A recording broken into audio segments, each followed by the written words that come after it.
How's it going, guys? White Rabbit here. Today I want to talk about Katy Perry. Oh, why am I making this video? Okay, I want to talk about Katy Perry and explain to you guys a little bit as to what it really means when people say Katy Perry is an Illuminati puppet. Okay, we're not actually talking about Katy Perry being in the Illuminati. That's not what we're talking about. We are saying that Katy Perry is controlled by the Illuminati to push certain agendas. She has sold her soul to the devil in exchange for fame and fortune.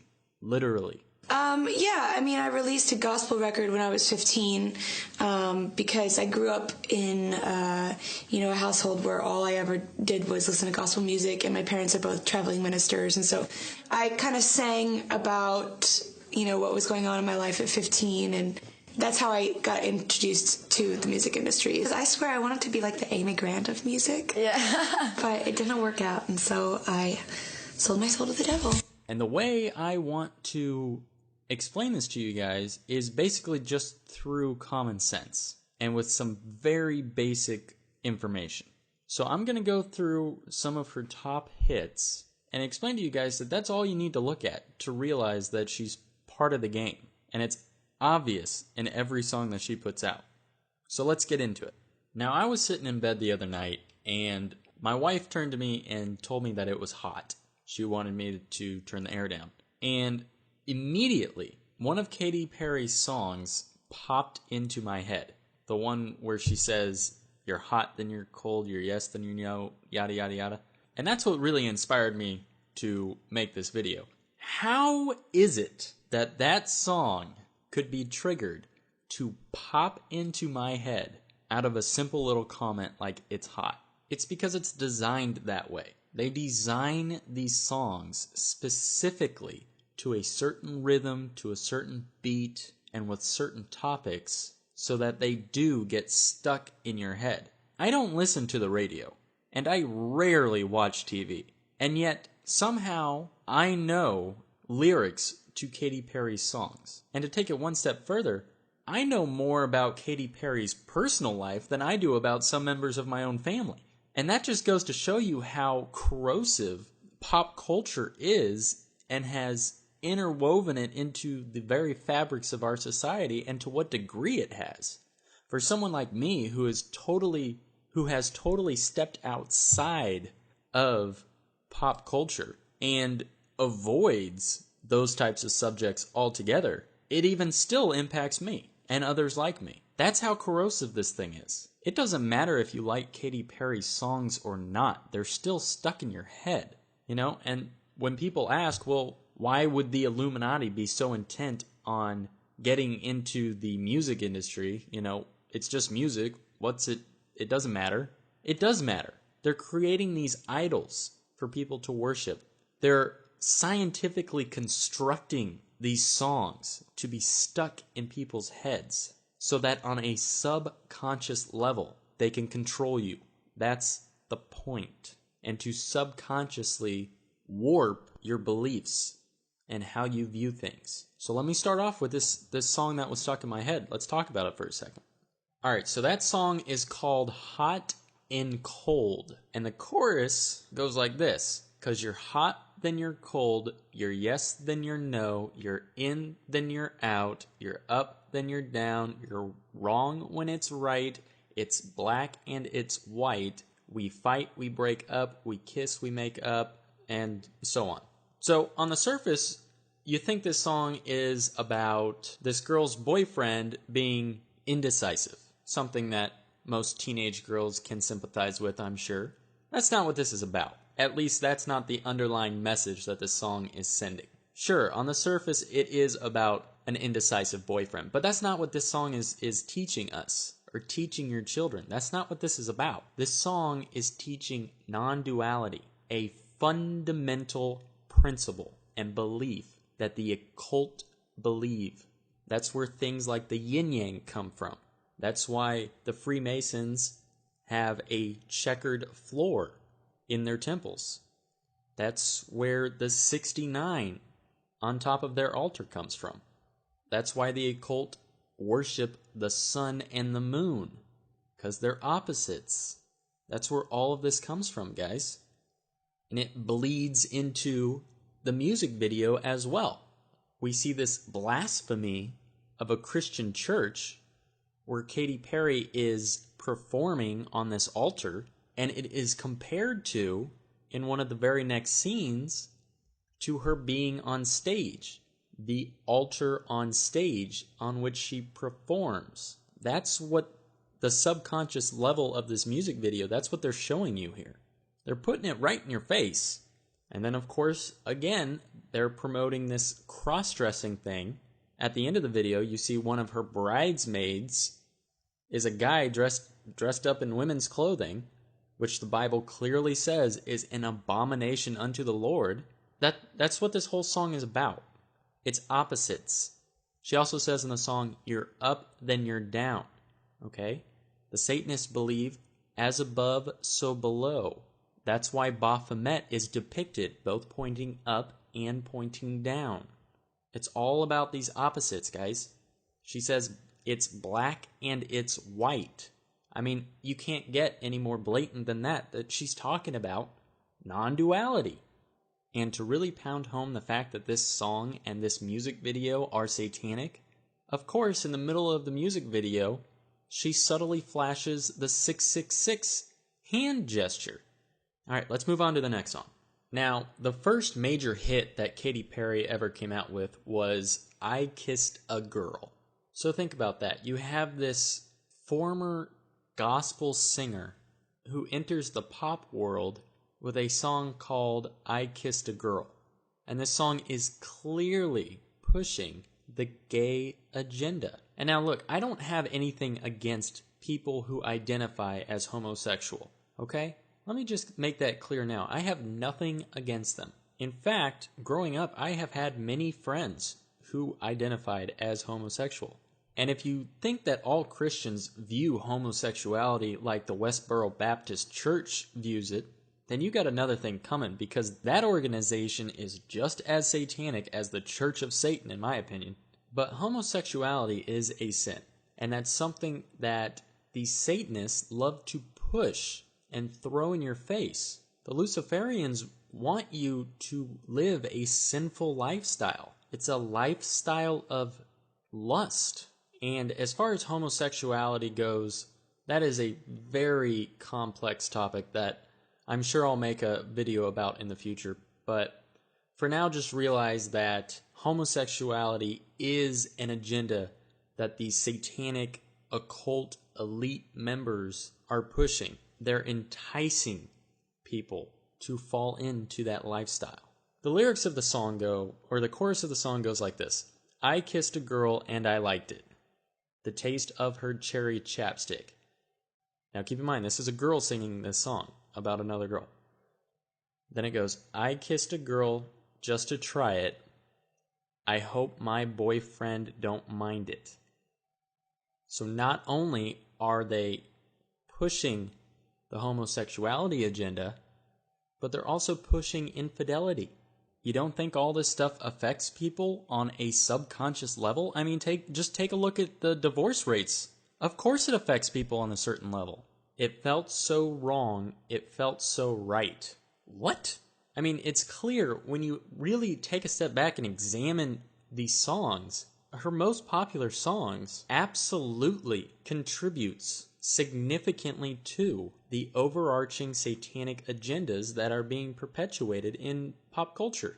All right, so now if we look at the music video, not only are we getting the obvious lustful connotations that this music video is clearly outlining and the provocative nature of this music video, I mean, that's typical. But let's look at the deeper meaning behind this music video. Keep in mind, this is Katy Perry's first big major hit, okay? This thing is laced with connotations of MK Ultra mind control and Illuminati puppetry. I mean, it's laced with it. And I'll let you guys do your own research on MK Ultra and that sort of thing, but just keep in mind that there are 3 things that you look for, particularly in music videos and photo shoots, that clearly illustrate that somebody is under the influence or is manipulated by the Illuminati or are MK Ultra victims. And those three things are butterflies / bows, and particularly with women, kitty cats or cats of some kind. This video, again, her first major hit, what a coincidence, is laced with these things. And to top it all off, she very subtly and very quickly, in the middle of this music video, flashes the one eye symbolism 3 times in a row. And of course, just shortly after she does that, she gets to the lyric in the song where she says, "You're my experimental game, just human nature." Okay, so we have this experimental element to it. It's not what good girls do, not how they should behave. Okay, so manipulating one's behavior. And this is where it gets really obvious. She says, "My head gets so confused, hard to obey." I mean, come on, people. It's so obvious just from her first big hit. She is a complete and total victim. She is an Illuminati puppet. All right, let's move on to the next song.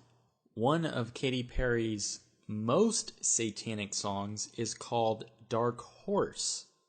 And what I want you guys to realize is that that song is about Lucifer. And it's so obvious. I don't know how people don't realize that. And you hear people and you see people in the club, I'm sure dancing and singing along to it, being all merry and totally giving in to the song. And they don't have any idea what they're actually talking about. They're talking about Lucifer and the Antichrist. In the beginning of the song, the lyrics go, "I knew you were gonna come to me, and here you are, but you better choose carefully, 'cause I'm capable of anything and everything.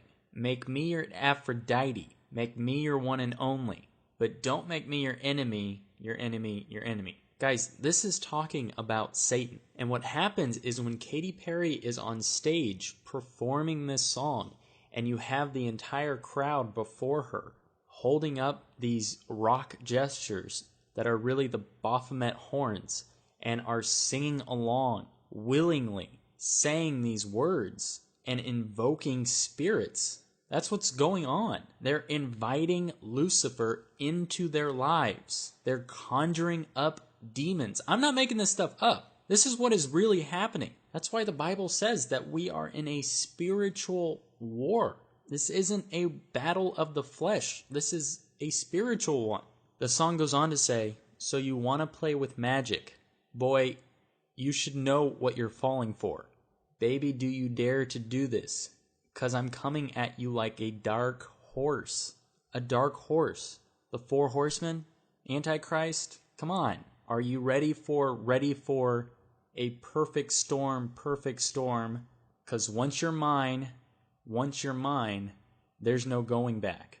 And I guess it just happens to be another coincidence that when you play that part of the song backwards, it says New World. And it's clear as day. So we have this song that is talking about Lucifer. It's talking about the Antichrist. It is specifically built and designed for people to sing along with and to conjure up demons and invite demons into their lives. I mean, come on. Wake up, people. Stop getting brainwashed by this stuff. Stop falling for Lucifer's tricks. All right, now, as far as the music video is concerned, the music video has so much symbology in it, and there's already a lot of great videos out on it, so I'm not really going to touch on the music video in this video, but I want to rattle through a few more of Katy Perry's songs just to really push this whole point home, that the Illuminati are real, they believe in and work alongside Satan, and they have certain actors and musical artists like Katy Perry working for them who are puppets to them that they manipulate and get to prance around on stage and in front of the television camera to indoctrinate your children. So this is going to be a speed round. I'm going to go through a few more of her songs. Here we go.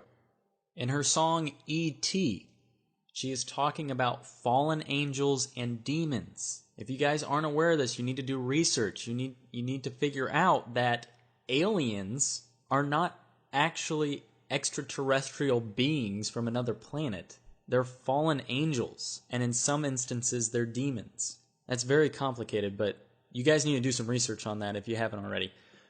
And it's evident in the song. She says, "You're so hypnotizing. You could be the devil. You could be an angel." And she's making it... I don't understand how people think that could assimilate to anything other than fallen angels or demons. I mean, come on, people. It's obvious.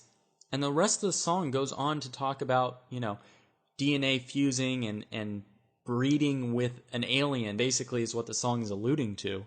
But what that is really talking about is breeding with fallen angels, which is the plan. That's why we have all these things like cloning and scientists trying to manipulate DNA, okay? It's to create new species. It's the same thing as in the time of Noah, when the fallen angels came to earth and were mating with the daughters of men and with other animals and things like that. They were creating their own species.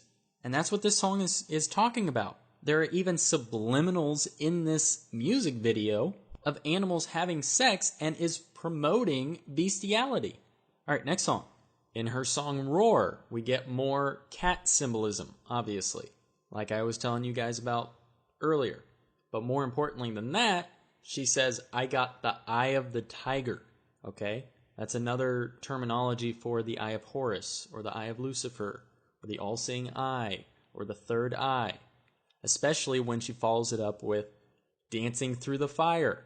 I'm sure you guys know from my other videos and from research you've done on your own that fire represents the intellect, the illumined ones, the Illuminati. And we have this whole song featuring cats, and lions and tigers, and we have her talking about the eye of the tiger and dancing through the fire. She's talking about her being bogged down and controlled by the Illuminati. Oh, and let's not forget, we get more symbolism of MK Ultra mind control in the part of the song where she says, "I'm floating like a butterfly." There's the butterfly. Okay, next song. This Is How We Do. This song is really just about encouraging kids to be irresponsible and is promoting, yet again, a lustful lifestyle. There's a line in there about astrology, but there's also a line that says, "Shout out to all the kids buying bottle service with your rent money." Believe it or not, this is an encouraging thing for kids to hear. They hear these things on the radio, and subconsciously they start behaving this way. Another line in the song talks about people who go to bed with a 10 and wake up with a 2. Again, promoting promiscuity. The most destructive part of this song, though, I think, is the fact that it's the main chorus. It talks about "this is how we do." And the overarching theme of the song is one of carelessness. And it talks about how it's no big deal, it's no big deal, it's no big deal, this is no big deal. It says that multiple times in a row. And again, this is a subconscious thing. It's getting people to a point where they don't care about things. This music video looks like a bad acid trip to start off with, but there's two things I want to point out. One, her hair is in the shape of 2 cubes. That's Saturn symbolism. And 2, one of the shirts that one of the backup dancers is wearing in this scene has 3 eyes on it.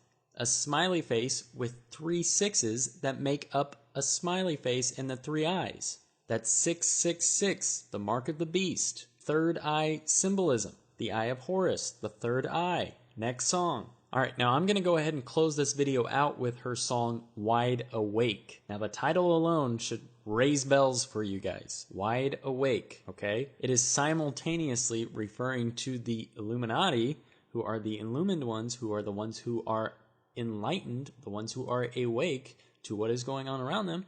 And it's also a jab at the people who are asleep, the average sheeple. Do you get it? Now the lyrics in this song also have a lot of symbolism to them, but what I want to really focus on is the music video, because the music video is ridiculous. Alright, so the music video starts out where she is dressed like a witch.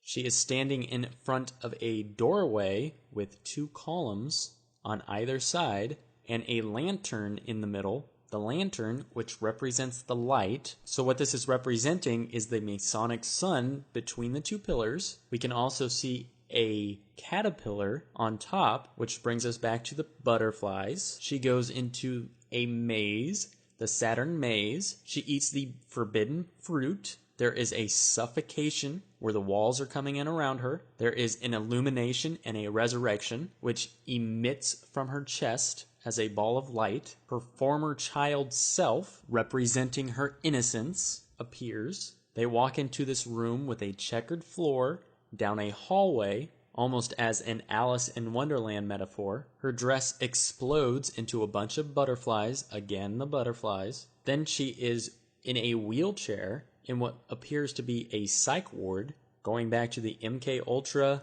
mind control, mind manipulation, and we see these two Baphomet type characters, these horned beasts, standing there with their arms crossed, indicating they're her handler or something. Once she exits the maze, we see this, again, a kitten that is shaped out of some bushes, it looks like. But even more interesting is the fact that they have the spiral in for the eyeballs, again reinforcing the hypnosis that happens with the MK Ultra mind control. All throughout this music video, you see the butterflies in her hair. The kid has a butterfly on her ring. That's symbolic of it usually happening at a very young age when these kids are recruited into an MK Ultra program. It's usually kids who are. And of course, we have the unfinished pyramid off in the background. So there you go, guys. I would keep going, but I honestly can't force myself to watch another Katy Perry music video. I'm sorry, I just can't do it.